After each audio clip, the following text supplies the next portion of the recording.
Eh bien, bonjour à tous et bienvenue pour une toute nouvelle note de lecture qui concerne le livre Avoir le courage de ne pas être aimé d'Ichiro Kishimi et Fumitake Koga. Donc c'est un livre qui apparemment a été beaucoup vendu au Japon, un best-seller apparemment, et qui a été vendu à 3,6 millions d'exemplaires à travers le monde, donc c'est plutôt un livre qui a eu une bonne portée à travers le monde. C'est un livre que j'ai découvert comme ça en regardant un petit peu sur Amazon, des livres qui se sont plus ou moins vendus, ou je ne sais plus d'ailleurs s'ils n'étaient pas venus dans ma liste de recommandations. Et en ayant lu le sommaire, que je vais te montrer juste là, c'est simple, le livre m'a intrigué. C'est-à-dire qu'il y a quelques petites choses comme ça qui m'ont interrogé, voilà, comme tous les problèmes sont des problèmes de relations interpersonnelles. Voilà, il y a pas mal de choses ici qui te disent que on a l'impression, ça ressemble un peu aux vidéos de Laurent Martinez, je t'encourage d'ailleurs à les regarder, c'est-à-dire à essayer de manipuler un petit peu cette réalité, d'essayer de la voir. On se dit souvent que le problème, c'est la façon dont on voit les problèmes plutôt que le problème en tant que tel. Donc c'est toujours intéressant, c'est une manière de voir le monde un peu différente, même si des fois il faut faire gaffe aussi de ne pas aller trop dans ce sens-là, parce que s'il y a un problème qui arrive vraiment, c'est un vrai problème, donc voilà, il faut faire toujours attention à ça bien sûr. Mais dans tous les cas, manipuler la réalité est toujours quelque chose d'intéressant, et c'est souvent la façon dont on voit le problème, dont on le décrit, qui nous permet de mieux trouver des solutions. Alors, je te montre aussi rapidement la quatrième de couverture, pareil, quelque chose qui m'avait interrogé, voilà, c'est le Alfred Adler, que je ne connaissais pas, donc apparemment c'était un contemporain de Freud et de Carl Jung, donc bon, apparemment c'était quelqu'un qui était plutôt avant-gardiste sur le thème des idées, et notamment des problèmes psychiques. Et donc du coup c'est un livre, quand on le lit, donc, qui parle beaucoup d'Alfred Adler, et qui va être entre quelqu'un qui a totalement adopté sa philosophie, qui la comprend et qui la pratique au quotidien, avec un jeune homme qui lui a divers problèmes dans la vie, peu importe lesquels, c'est toujours écrit d'une manière extrêmement générique pour que tu puisses t'y référer un peu, voilà, ce qu'on appelle l'effet Barnum, et qui te permet de bien comprendre les choses. Donc voilà, qui globalement était intéressante. Donc en préambule, avant de plus en parler, bon, c'est qu'un avis que je vais donner bien sûr, donc je te laisse te faire ta propre opinion en le lisant. Si je t'en parle, c'est que je trouve que c'est un livre qui est intéressant, il y a un concept d'ailleurs là-dedans qui est assez fort, qui s'appelle la séparation des tâches, voilà, qui te permet d'avoir un regard peut-être plus simple à chaque fois que tu as quelque chose qui t'arrive, voilà, de regarder un petit peu plus en détail par rapport à cette séparation des tâches-là. Qu'est-ce que je peux te dire d'autre avant de voir? Donc, je te dis, on peut le voir un peu à l'intérieur, en fait. C'est des dialogues, en fait, tu vois, à chaque fois qu'il va se faire entre deux personnes. C'est pour ça que je trouve qu'il ressemble beaucoup, d'ailleurs, au livre de Laurent Martinez. Alors, je sais plus comment ça s'appelle, c'est un dialogue avec un agité, un fêlé du bocal, quelque chose comme ça. Il y a aussi le livre de Dan Miller qui s'appelle Le Guerrier Pacifique et qui ressemble beaucoup, donc je pense que voilà, on se réfère beaucoup au dialogue de Platon, enfin les dialogues de Socrate, où en fait derrière il y avait une proposition, c'est-à-dire accoucher les idées en faisant sorte que ce soit la personne qui se rende compte des choses. Donc d'ailleurs, c'est pour ça que je trouve à mon sens plutôt bien écrit, parce que le jeune homme à chaque fois va réfuter tranquillement tous les arguments du philosophe, à chaque fois avec quelque chose que toi-même tu pourrais dire. C'est-à-dire que je pense que dans la vie de tous les jours, on a tous plus ou moins essayé de trouver des solutions à ces problèmes, n'importe lesquels. Donc là, lui, il dit que tous les problèmes sont des relations interpersonnelles, mais peu importe, à chaque fois quelque chose qui nous arrive, voilà, on essaye à chaque fois de trouver des solutions à ces problèmes-là, et ils réapparaissent tout le temps. Donc bon, on a une sorte de lassitude, une sorte de fatigue, que se ressent d'ailleurs le jeune homme au fur et à mesure, à chaque fois qu'il va réfuter les arguments. Voilà, je pense que tout le but de ce livre-là, donc pour moi, voilà, il y a deux concepts forts. Le premier, c'est le concept de séparation des tâches, que je t'en parlerai un petit peu après. Et il y a un autre concept qui est que tout comportement, toute émotion que vont apparaître chez les gens ont toujours une finalité qui est plutôt liée à pas forcément le passé, c'est-à-dire c'est pas le passé qui va guider nos comportements présents, mais c'est plutôt obtenir des choses dans le présent grâce à nos comportements. Tu vois, le concept de finalité, donc là, l'auteur distingue justement cette chose-là par rapport à Freud, Freud qui va plutôt lui essayer d'expliquer les comportements par rapport à notre passé.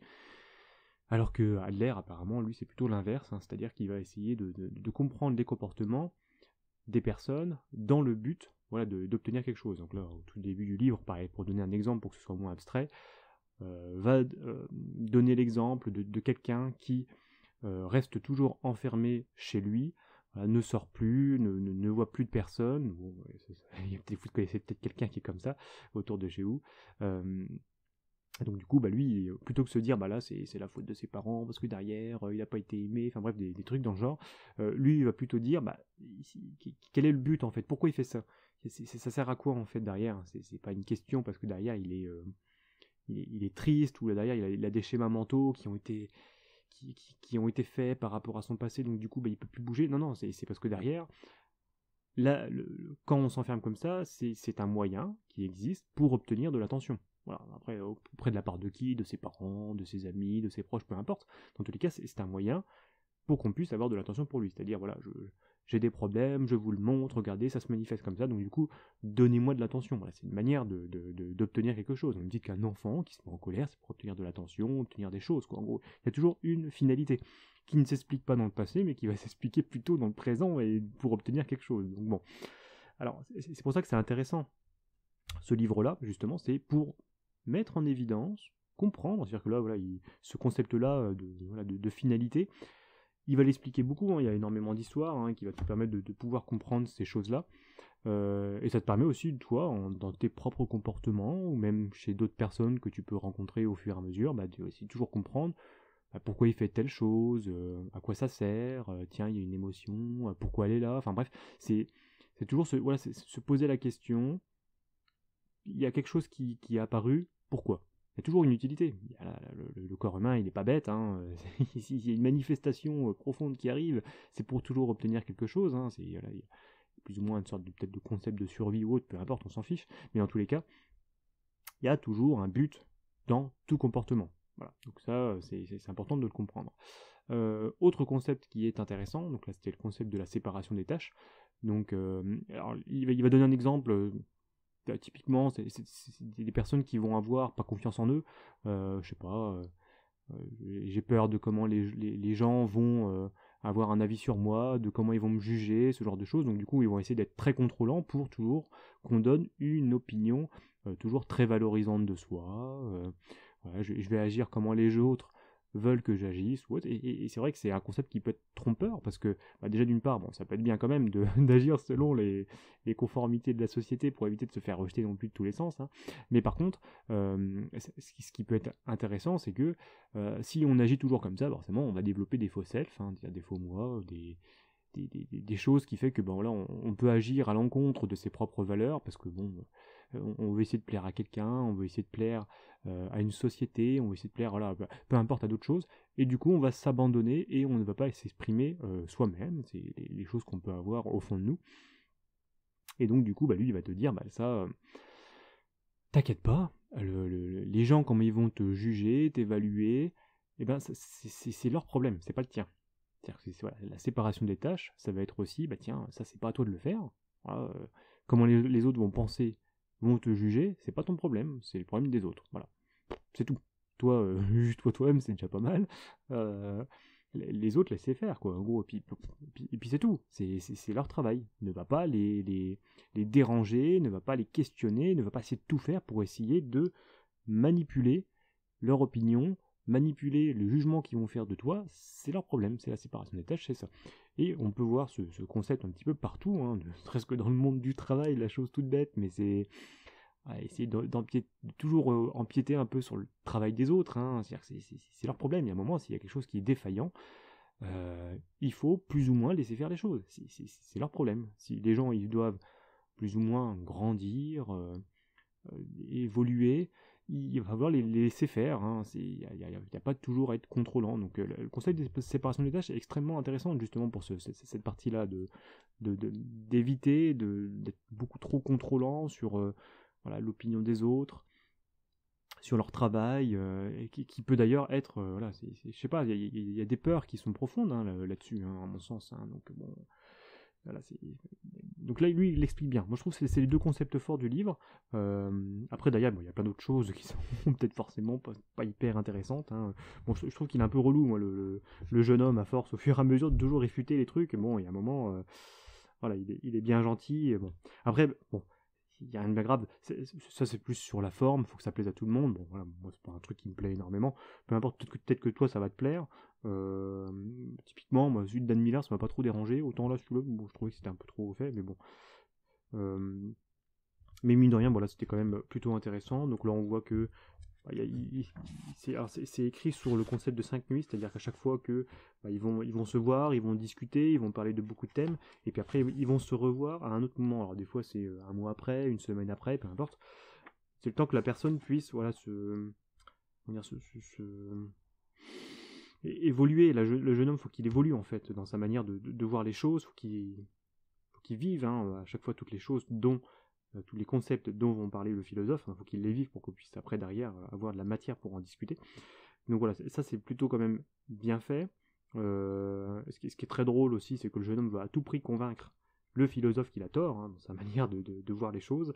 Donc bon, ça c'est pareil, je pense que c'est un grand leurre qu'on peut avoir avec l'être humain a toujours, c'est-à-dire qu'il a un peu ce biais-là de vouloir utiliser son intelligence à convaincre autrui, surtout en plus sur des trucs qui sont peut-être strictement inutiles, j'ai envie de dire, là, si on prend, comment dire, le jeune homme dans ce truc-là, donc la conversation qu'ils ont, quel est son intérêt de convaincre à tout prix le philosophe?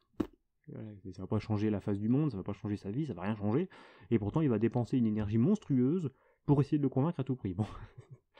C'est là que c'est drôle, voilà, c'est son problème, je veux dire, les philosophes, s'ils pensent comme ça, c'est son problème, ils peuvent dialoguer entre eux, essayer d'échanger des idées, c'est toujours ça qui est intéressant, comment dire, la dialectique, c'est pour ça que c'est intéressant, c'est une dialectique en fait entre les deux, c'est la confrontation de deux points de vue, mais en fait c'est quelque chose d'intéressant la dialectique dans le sens où chacun a une expérience du monde qui va être différente, et c'est échanger, c'est avoir accès à une face du monde donc nous on ne voit pas. Donc si je prends moi, je suis une personne de 30 ans qui a un vécu, qui voit le monde d'une certaine façon par rapport à mon vécu, et si je veux avoir un autre regard sur la vie qui n'est pas accessible à moi parce que derrière je ne les ai pas expérimentés dans ma vie, je vais dialoguer avec quelqu'un d'autre.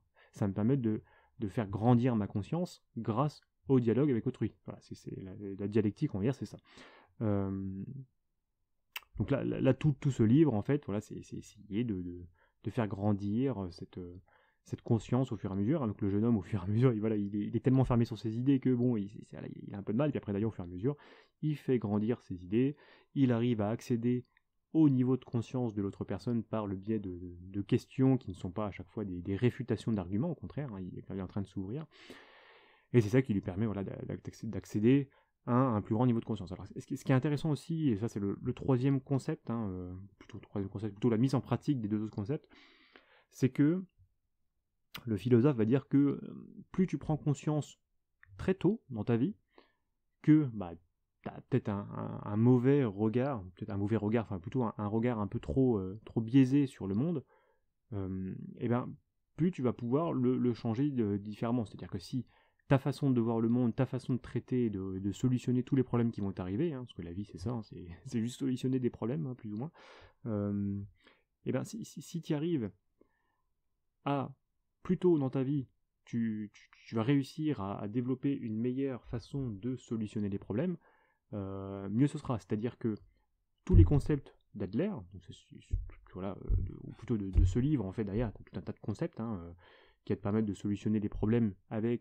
en modifiant le regard que tu vas porter dessus. Et d'ailleurs, c'est un entraînement. C'est-à-dire que, mais non, à 20 ans, 30 ans, et on va dire 30 ans, tu te rends compte que ta façon de gérer les problèmes n'est pas bon, donc du coup, tu vas utiliser les concepts d'Adler pour solutionner mieux les problèmes, et avant que ça devienne automatique, lui va te dire, ça va prendre 15 ans. C'est-à-dire que pendant 30 ans, tu as utilisé une façon bien spécifique de solutionner les problèmes, maintenant tu vas utiliser une autre pour pouvoir les résoudre, et tout ça, avant que ça devienne automatique, il faut de la pratique. Et la pratique, c'est la moitié de ta vie. Donc lui, il donne cet exemple-là. Et c'est pour ça que les jeunes ont une longueur d'avance. C'est-à-dire que si je me rends compte à 30 ans, c'est à 45 ans que je vais commencer, plus ou moins, à être en pilote automatique sur cette fameuse résolution de problème. Imaginez, ça vous arrive à 60 ans, c'est problématique. Sinon, ça sera à 90 ans, quoi. Donc bon, c'est un peu la fin de ta vie, quoi. Alors que si c'est quelqu'un qui veut y arriver à 20 ans, bah lui, ça sera 30 ans. Voilà. Ce qui laisse une perspective beaucoup plus large pour pouvoir, voilà, justement, résoudre ces problèmes. Donc, plus tôt on fait de l'introspection, plus tôt on essaye de mieux aborder les solutions, les problèmes qu'on va avoir en les solutionnant dans la vie, mieux ce sera. Voilà.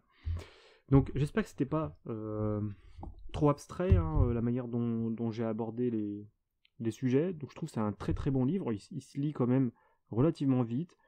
Moi je trouve voilà, là ces 2-3 concepts sont très intéressants, voilà, la séparation des tâches ainsi que le concept de la finalité. Voilà, lisez-le, très très bien. J'espère j'ai pas regardé, mais j'espère qu'il va sortir en format de poche parce que bon, c'est le meilleur moyen pour pouvoir bien promouvoir toutes les idées. Parce que voilà, pour moi c'est vraiment un très très bon livre. Alors je me suis pas intéressé pour l'instant plus en détail sur la philosophie d'Alfred Adler, voilà, pour essayer d'aller beaucoup plus loin dans les idées.